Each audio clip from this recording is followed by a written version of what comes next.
What's Mark's approach to his predicament of being alone on Mars?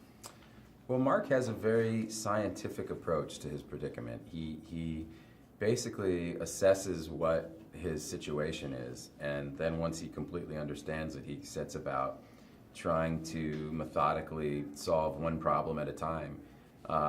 There are so many things that can kill him, so he just basically has to go down a checklist of things, and he has to do it every day to basically just maintain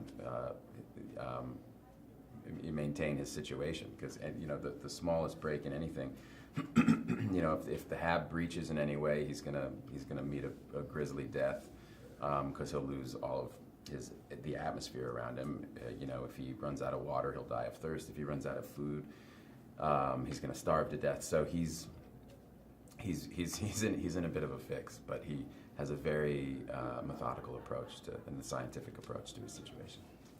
And what role does humor play in his survival story? Well, humor. The book is really funny, and the movie I think is really funny, and which might surprise some people.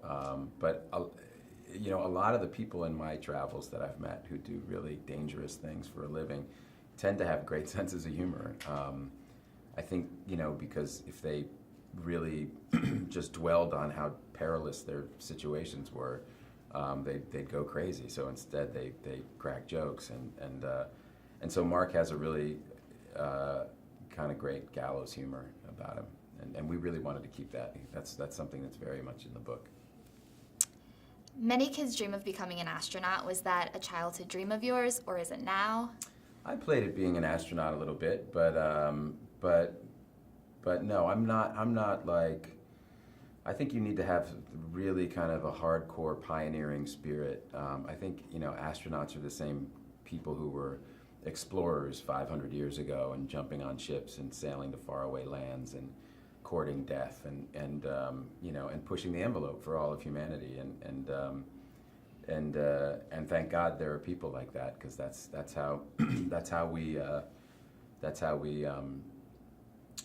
we grow and expand, and that's how eventually we'll get some of the species off of planet Earth and someplace else.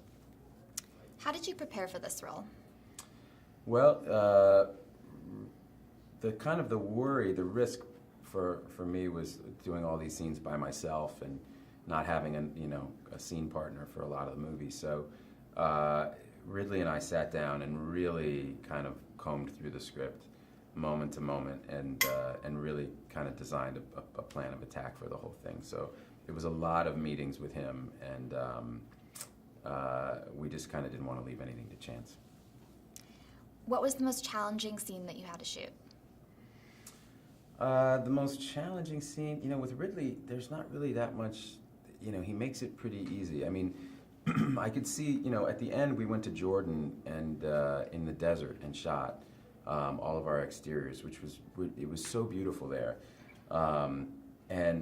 But the spacesuit, had Ridley been slower, had it been another director, I would have been like sweating like crazy, and that spacesuit would have been really uncomfortable. But because it was Ridley, we went really fast, and so even in the Jordanian desert, wearing the equivalent of a 4.3 wetsuit, like I never even broke a sweat.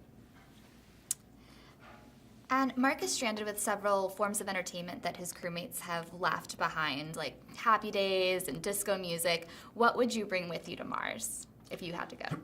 I would bring better programming, definitely. I think I'd bring The Wire instead of Happy Days, and I'd bring my own playlist. Thank you so much. All right, thanks, Ariana.